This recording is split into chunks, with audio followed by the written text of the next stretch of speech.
Bienvenue à tous dans ce nouveau numéro de Demain à la une spéciale que nous allons consacrer à la course pour l'investiture républicaine. Les primaires républicaines continuent donc la semaine prochaine après un premier caucus remporté par Donald Trump dans l'Iowa le 15 janvier et la primaire du New Hampshire du 23 janvier. La défaite de Nikki Haley dans cette dernière confirme l'avance prise par l'ancien locataire de la Maison-Blanche, mais la candidate qui représente seule aujourd'hui la résistance interne à Donald Trump n'a pas encore dit son dernier mot. J'ai le plaisir d'avoir avec moi pour cette première partie et tout au long de cette émission, à vrai dire, depuis Washington, notre correspondant Mathieu Mabin. Bonjour et merci de vous joindre à nous. Et puis ici dans les studios, Dominique Simonet, qui est journaliste, écrivain et auteur du livre Les grands jours qui ont changé l'Amérique aux éditions Perrin. Bonjour et merci d'être avec nous. Alors, je commence tout d'abord avec vous, Mathieu Mabin. Je voudrais qu'on revienne un petit peu aux résultats justement de ce premier caucus dans l'Iowa, dans la première primaire dans le New Hampshire. Ça commence plutôt bien pour Donald Trump, mais dans la primaire de New Hampshire, il gagne par 54% face à Nikki Haley qui, elle, obtient 43%. C'est pas vraiment une victoire nette malgré tout pour l'ancien président américain. Alors, ce qui est certain, c'est qu'il y a effectivement, vous avez raison de le souligner, une différence notoire entre les résultats de Donald Trump en Iowa et ses résultats dans le New Hampshire. Lors des caucus de l'Iowa, on a clairement pu constater une victoire écrasante de Donald Trump qui a dépassé les 50%. C'est d'ailleurs ce score tout à fait inhabituel dans une primaire qui a définitivement convaincu celui qui était à ce moment-là son principal rival, Ron DeSantis, le gouverneur de Floride, de jeter l'éponge et d'abdiquer en faveur de Donald Trump. Et c'est d'ailleurs là que ça devient intéressant. Les militants républicains qui avaient choisi Ron DeSantis représentaient 20% des suffrages. Or, cette proportion des électeurs ne s'est pas directement reportée sur Donald Trump dans le New Hampshire, et ce, malgré les consignes de vote du gouverneur de Floride, de Ron DeSantis. Et c'est précisément cela qui explique le bon score de Nikki Haley dans le New Hampshire cette fois, puisque concrètement, se sont regroupés autour d'elle tous ceux, ou une partie de ceux en tout cas, parmi les républicains qui souhaitent dans le fond une alternative à Donald Trump, quel que soit le ou la candidate. Donald Trump espérait que Nikki Haley jette l'éponge à son tour après sa défaite dans le New Hampshire. On le sait désormais, ce n'est pas le cas. Toute la question est de savoir si ce qui s'est amorcé avec elle dans le New Hampshire va se confirmer au cours des prochaines étapes. Alors, Mathieu Mabin, justement, en parlant d'alternatives, Nikki Haley, donc elle a annoncé en février 2023 qu'elle se présentait. C'était la première personne qui s'est présentée, qui a candidaté pour être face à Donald Trump, ce qui, bien évidemment, énerve aujourd'hui, et c'est la moindre des choses, Donald Trump. Je rappelle qu'elle était son ambassadrice, pendant son mandat, l'ambassadrice des États-Unis à l'ONU, ancienne gouverneure, on va le voir tout à l'heure, de la Caroline du Sud. Est-ce que c'est elle l'alternative? Pourquoi est-ce qu'elle pourrait être vue comme l'alternative? Alors, précisément, c'est d'ailleurs son passé aux côtés de Donald Trump qui la place dans une forme d'ambiguïté. Vous avez absolument raison de le rappeler. Après avoir servi l'administration de Donald Trump pendant presque 4 ans, et notamment après l'avoir représentée à l'ONU en tant qu'ambassadrice, il est difficile pour elle de s'attaquer concrètement au bilan de l'ancien président, puisqu'elle porte dans une certaine mesure, une part de la responsabilité de ce bilan. Elle doit l'assumer. La candidate doit donc trouver la bonne tonalité, ce qu'elle est justement en train de tenter de faire, et elle y est d'ailleurs plutôt parvenue, assumer son héritage trumpien, si vous me pardonnez l'expression, tout en combattant son ancien mentor et surtout sans passer pour un traître auprès de l'électorat trumpiste. Cela se traduit concrètement par des pirouettes rhétoriques, ni plus ni moins, dans ces discours qui illustrent assez bien en réalité la complexité d'une primaire aux États-Unis et le positionnement global de ces candidats républicains qui n'ont concrètement, en tout cas depuis le début de cette primaire, jamais vraiment trouvé leur place face à Donald Trump.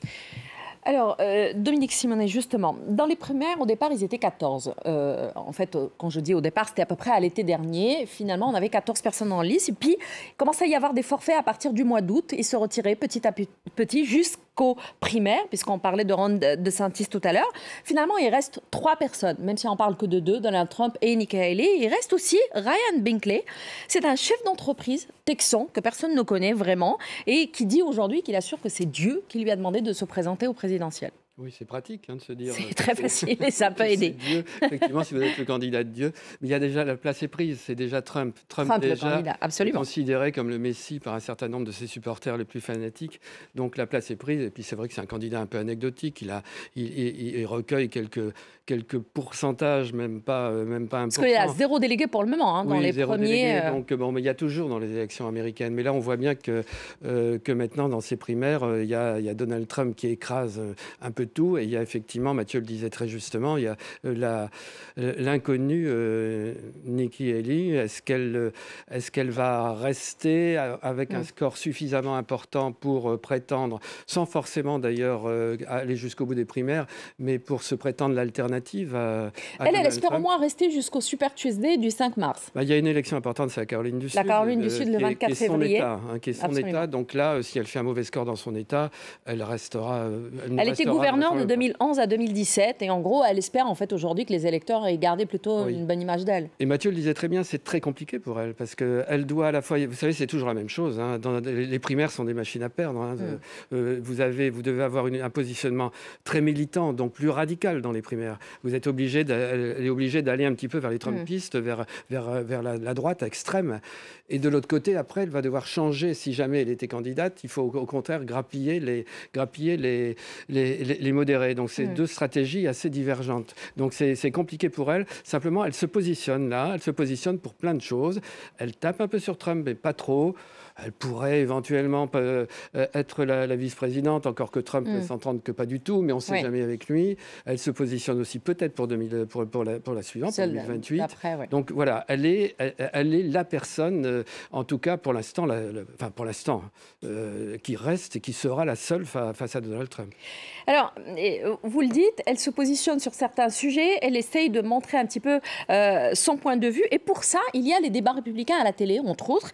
Ils ont eu lieu depuis août 2023 pour aider les électeurs justement à se positionner, à prendre position pour un candidat ou un autre. Mais alors, Donald Trump, depuis le départ, refuse de prendre part au débat. Ça, il l'a annoncé depuis le départ. Il y a eu 5 débats jusqu'à aujourd'hui. Les débats, on le sait, il faut avoir un certain positionnement dans les sondages, il faut avoir un certain financement, etc. Donc, ce n'est pas tout le monde non plus qui y est. Sauf que les 2 derniers débats, ils ont été annulés puisque Nikki Haley elle-même, qui participait au départ, a fini par dire « Si Donald Trump ne vient pas, j'irai pas ». Elle a débattu avec Ron DeSantis, quand oui. même.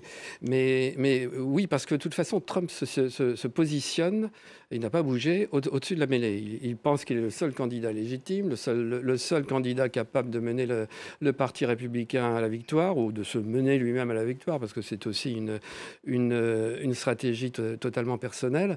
Et donc, d'une certaine manière, les candidats, une candidate face à lui, pour lui, ça ne joue pas un rôle. Il a aussi peur de se trouver face à une femme, c'est pas évident parce qu'il y a l'électorat féminin, notamment avec les positions sur l'avortement, et même dans l'électorat républicain qui commence à bouger un petit peu parce que entre les principes de supprimer, en tout cas de restreindre considérablement le droit à l'avortement qui avait été acté par la Cour suprême, donc en revenant sur les acquis du droit des femmes, et la réalité, il y a une grande différence. Et là, on voit dans un certain nombre d'États des cas absolument dramatiques de femmes qui doivent aller dans un autre État, mais qui sont poursuivies, où le médecin est poursuivi. Donc il y a une réalité concrète. Et ça commence à se faire sentir dans l'électorat féminin républicain. Je rappelle juste que pendant tous les débats des Républicains, bien à chaque fois, Donald Trump a fait une contre-soirée le même jour, des fois à la même heure, avec soit un meeting, soit une rencontre avec les électeurs. Alors, Mathieu, la prochaine primaire qui va être importante et décisive aussi pour Nikki Haley, comme le disait Dominique tout à l'heure, c'est celle de la Caroline du Sud, c'est le 24 février. Haley était effectivement gouverneure de la Caroline du Sud de 2011 à 2017. Et pour elle, il est très important de gagner encore des points pour rester dans la course. Oui, c'est clairement le rendez-vous important pour Nikki Haley. C'était d'ailleurs son objectif après la primaire du New Hampshire. Il y avait un vrai suspense. Est-ce qu'elle pourrait aller jusque dans son propre État, cet État de Caroline du Sud, dont vous avez bien fait de le rappeler, elle a été la gouverneure. Mais je dirais que pour elle, c'est un match à qui tout double. Elle va jouer à domicile face à un public qui la connaît et qu'elle connaît, jusqu'au plus petit des élus du comté de cet État de Caroline du Sud. Ce qui signifie qu'elle a un avantage, évidemment, elle peut gagner, c'est tout à fait possible, même si les études restent extrêmement prudentes sur ce sujet. Si Nikki Haley obtenait une victoire franche, très franche, quelque chose comme 55%, elle pourrait alors déclencher ce phénomène qu'elle appelle de ses voeux et que ses supporters appellent de ses voeux, c'est-à-dire une forme de réamorçage des courbes jusqu'à ce qu'elles se croisent et jusqu'à ce qu'elles s'inversent. C'est ce qu'elle souhaite. Maintenant, si le scénario inverse se produit et qu'elle perd en Caroline du Sud, c'est clairement, probablement, la fin de son parcours politique, en tout cas en tant que candidate à l'investiture républicaine. Comment est-ce que l'électorat républicain pourrait lui pardonner d'avoir perdu chez elle? En cas de victoire, rendez-vous au Super Tuesday. En cas de défaite, c'est la fin. Et d'ailleurs, pour le moment, il y a des attaques virulentes, comme je le disais tout à l'heure, de la part de Donald Trump, puisqu'elle lui coûte de l'argent, en fait, en restant en lice. Oui, exactement. Et c'est d'ailleurs ce qui a suscité chez Donald Trump un agacement après sa victoire dans le New Hampshire qu'il a vraiment eu du mal à masquer. On l'a vu lors de sa prise de parole après sa victoire et la proclamation des résultats provisoires. Donald Trump était clairement furieux, puisque le fait que Nikki Haley n'abdique pas, comme l'a fait Ron DeSantis, va effectivement coûter un argent considérable à la campagne de Donald Trump. Vous savez que les fonds disponibles pour un candidat sont, sinon la condition de la victoire, au moins l'une des conditions majeures. Cet argent qui va être dépensé par l'équipe de campagne de Donald Trump pour emporter la primaire ne sera pas dépensé pour le seul duel qui l'intéresse, c'est-à-dire le duel de la présidentielle face à Joe Biden. Merci beaucoup Mathieu. On va s'arrêter quelques instants, le temps d'un bulletin d'information, et on revient pour reprendre la deuxième partie de Demain à la Une. À tout de suite. Bienvenue à tous dans cette deuxième partie de Demain à la Une, une spéciale que nous consacrons à l'investiture républicaine pour la présidentielle américaine de 2024. J'ai toujours avec moi dans le studio Dominique Simonet, journaliste et écrivain, et depuis Washington, notre correspondant Mathieu Mabin. Dominique, je reviens vers vous pour parler des déboires judiciaires justement de Donald Trump. Ça, c'est aussi un dossier qui pèse, qui pose beaucoup de questions. Et je vais prendre une date, c'est le 8 février, où il va y avoir la Cour suprême fédérale qui va se prononcer sur l'appel, un appel qui a été déposé par Donald Trump, puisque la Cour suprême du Colorado, cette fois-ci, c'était en décembre dernier, a estimé qu'il lui était interdit de figurer sur les bulletins de vote de la primaire républicaine dans l'État du Colorado. D'ailleurs, il y a eu aussi la secrétaire d'État du Maine, Shenna Bellows, qui l'avait aussi déclaré inéligible. On lui reproche la participation à une tentative d'insurrection, et on parle ici du 6 janvier, bien sûr, quand ses partisans avaient pris le Capitole. Oui, mais on voit bien la spécificité absolument étonnante de cette campagne. C'est-à-dire que vous avez à la fois une campagne des primaires qui se déroule d'une manière un peu curieuse parce qu'il y a Donald Trump, mais en même temps, vous avez en parallèle une course juridique. Donc, il y a à la fois le politique et le juridique, c'est avec deux échéanciers qui s'entremêlent. Le 8 février, vous avez raison, c'est une date très importante parce que la Cour suprême doit se prononcer. La Cour suprême, on lui demande de se prononcer sur la conformité avec un amendement de la Constitution, c'est le 14e amendement, la section 3, qui dit qu'un quelqu'un qui est coupable de sédition ne peut plus se présenter à un mandat officiel. Alors ça date de 1886, hein, cet amendement, c'était après la guerre civile. Évidemment, on doit interpréter, c'est un peu comme interpréter la Bible, d'une certaine manière, chaque mot, chaque virgule bien compte. Sûr. On a 9 juges de la Cour suprême avec 3 qui sont ultra-conservateurs, qui ont été nommés par Donald Trump, qui pour l'instant lui sont favorables. Et cette décision est éminemment politique, en fait. Est-ce que la Cour suprême va décider que le candidat qui s'impose, et qui sera sans doute le candidat des Républicains, ne peut pas se présenter, ce qui serait une décision majeure. Et donc là, les arguments des avocats de Donald Trump sont multiples, sont un peu un peu absurde. On dit qu'il n'a pas vraiment participé au Capitole, alors qu'on sait très très bien face caméra qu'il a appelé en disant je serai avec vous. On dit qu'il a le droit de s'exprimer après tout, qu'il y a d'autres arguments sur chaque mot de l'article en question, en disant le mot président n'est pas cité, donc ça ne vaut pas pour lui. Enfin bref, il y a une bataille qui est un peu de façade d'une certaine manière, même s'il y a à peu près, je crois, 179 membres du Congrès, donc tous républicains, qui le soutiennent et qui ont envoyé des lettres de soutien à la Cour suprême. Moi, je pense que la Cour suprême va voter en touche. De toute manière, aller à majorité conservatrice, c'est plutôt pro-républicain. Oui, mais l'enjeu est politique, là. Et donc, on la voit mal dire que Donald Trump ne peut pas se présenter. Alors, justement, en parlant de ça, le 25 mars va se tenir un autre procès. C'est le procès de Donald Trump pour falsification des comptes de campagne. Et puis, un peu plus tard, le 20 mai, c'est un autre procès encore pour recel de documents classifiés. C'était avec tous ces cartons de documents classifiés qu'il avait pris avec lui quand il était parti de la Maison-Blanche.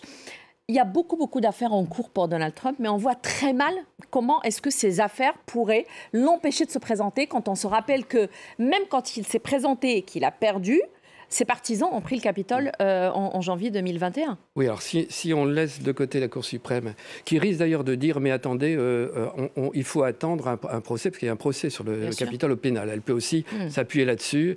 Voilà.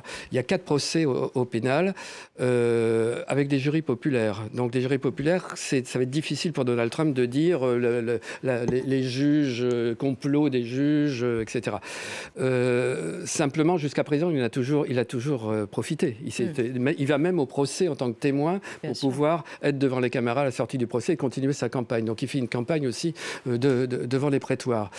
Il peut y avoir un petit fléchissement justement à cause du fait que ce soit des jurys populaires et qui fassent un peu douter certains républicains en disant mais simplement toute la stratégie de Donald Trump et de ses avocats, et qui va évidemment réussir, c'est de reporter sans arrêt jusqu'après la date des élections. Donc vice de forme, recours, appel, et d'une certaine manière, on va avoir un feuilleton juridique plein de rebondissements. Moi, je vois assez mal qu'il y ait une décision qui puisse le condamner de manière ferme, où il serait en prison, et encore même en prison, il pourrait continuer sa campagne. Mais donc, d'une certaine manière, la justice va faire son travail. La seule chose, c'est que ça lui coûte de l'argent.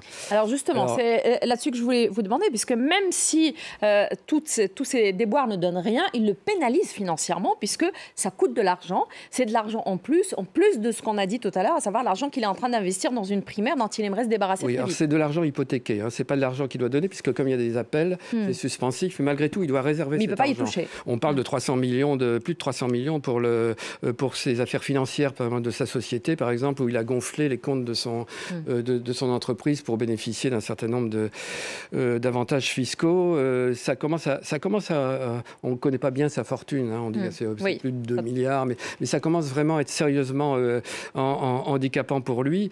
Donc c'est vrai que là, on le voit d'ailleurs, c'est pour ça qu'il se met en colère, et qu'il aimerait bien être tout seul déjà, ne plus avoir à dépenser. C'est ce que pour la primaire en moins. Pour la primaire en moins, mais on voit assez mal comment tous ces déboires judiciaires pourraient l'empêcher de se présenter. Rien ne peut l'empêcher de se présenter, si ce n'est, et en tout cas d'être élu, si ce n'est la politique, et si ce n'est en fait les électeurs. Et il y a aussi Joe Biden en face. Mathieu, Joe Biden est candidat à sa propre succession, même s'il y a une primaire démocrate. Alors, Joe Biden préférait faire face à Donald Trump. C'est beaucoup plus simple pour lui de faire face à un candidat comme Donald Trump au lieu de faire face à Nikki Haley. D'ailleurs, les observateurs américains assurent, je cite, « Seul Biden peut battre Trump, mais Trump est le seul que Biden peut battre ». Oui, c'est effectivement ce que disent les études, en tout cas à ce stade de la campagne et de la primaire républicaine. En 2020, Joe Biden a été élu pour faire barrage à Donald Trump, on s'en souvient. On rappelle d'ailleurs qu'il s'était à l'époque engagé à ne faire qu'un seul mandat. L'existence même de Donald Trump est donc la justification qu'a trouvée Joe Biden pour se porter candidat à l'époque. Et c'est clairement la recette qu'il est en train de réutiliser. En toute logique, Joe Biden devrait préférer affronter Nikki Nikki Haley. Une femme politique tout à fait conforme à l'idée que l'Amérique se fait d'un candidat ou d'une candidate à l'élection présidentielle. Une forme de retour à la politique d'avant, au débat politique américain d'avant. Le débat entre Nikki Haley et Joe Biden serait forcément beaucoup plus technique, beaucoup plus basé sur les programmes de chacun et dans le fond beaucoup plus politique, on l'a dit, qu'un duel, un nouveau duel entre Biden et Trump qui promet de ne pas beaucoup décoller dans le contraste, tant le contraste est fort entre les deux hommes évidemment. Mais on a l'impression malgré tout qu'il préférait faire face à Donald Trump qu'à Nikki Haley, vous n'êtes pas d'accord ? Oui, absolument. Et pour les raisons qu'on vient d'évoquer. Effectivement, les études disent que dans le cadre d'un duel Biden-Trump, Biden l'emporte, en tout cas pour le moment. C'est vrai que face à Nikki Haley, les choses seraient beaucoup plus compliquées. Et c'est d'ailleurs le paradoxe pour Joe Biden qui affiche sa volonté de sauver l'Amérique d'un retour de Donald Trump, comme il avait affiché sa volonté de sauver l'Amérique de Donald Trump il y a un peu plus de 3 ans. Le paradoxe est là. En réalité, Joe Biden sait que dans un duel face à Nikki Haley, le débat d'idées serait beaucoup plus constructif. Mais il sait qu'il est également beaucoup plus risqué. Joe Biden arrivera à fédérer son propre camp, le camp démocrate, beaucoup plus facilement face à Donald Trump, qui représente une menace pour la démocratie, dans le discours démocrate ici aux États-Unis, et bien d'autres choses encore, l'homme de tous les scandales. Évidemment que face à Joe Biden, face à Donald Trump, fédéré autour de Joe Biden sera beaucoup plus facile que face à ce personnage nouveau, cette femme qui peut être d'ailleurs politiquement séduisante. Le président sortant peine à convaincre jusqu'à dans son camp, on l'a vu. Les démocrates eux-mêmes, en fait, disaient qu'il avait une campagne molle. Alors, il a essayé de se reprendre à partir du 5 janvier. Il a été un peu plus virulent, entre autres, vis-à-vis de Donald Trump. Mais on le voit, il y a son âge, il y a le dossier de l'immigration, il y a aussi le soutien à Israël, d'ailleurs, dans sa guerre à Gaza, qui a fait perdre, entre autres, beaucoup de points auprès de la jeunesse démocrate. Et il connaît surtout, selon les derniers chiffres de décembre dernier, la pire cote de popularité pour un président en exercice à un mois de décembre, juste avant une élection. Oui, effectivement. Alors, là où il y a un paradoxe, c'est que les dossiers que vous venez d'évoquer peuvent se transformer en atouts. En tout cas, c'est ce qu'on observe ces derniers jours, tout particulièrement ici à Washington, avec cette attaque perpétrée contre des intérêts américains, des bases américaines au Moyen-Orient et la mort de 3 soldats américains. On voit émerger de la Maison-Blanche la stature du président, non pas en guerre, mais en marche vers une confrontation directe, une confrontation militaire avec l'ennemi de toujours, depuis 1979, évidemment, l'Iran. Et cette posture présidentielle qu'incarne, au moment où nous parlons, Joe Biden, peut être tout à fait fédératrice dans le cadre d'une campagne. C'est une carte que Joe Biden va très probablement jouer. Cela dépend évidemment de l'évolution générale de la situation, mais encore une fois, on le sait, l'histoire nous le démontre, un président américain en guerre fédère autour de lui, dans son propre camp, évidemment, mais pas seulement. Il y a une forme de tabou pour l'électeur américain à s'opposer au commandant en chef lorsqu'il défend la nation avec les armes de la nation. Merci beaucoup Mathieu Mabin pour toutes ces explications. Merci d'avoir été avec nous depuis Washington. Merci Dominique Simonet d'avoir été avec nous. Je rappelle que vous êtes auteur du livre « Les grands jours qui ont changé l'Amérique » aux éditions Perrin. Merci à vous. Merci à vous tous de nous avoir suivis pour ce nouveau numéro de Demain à la Une. Très bon week-end à tous.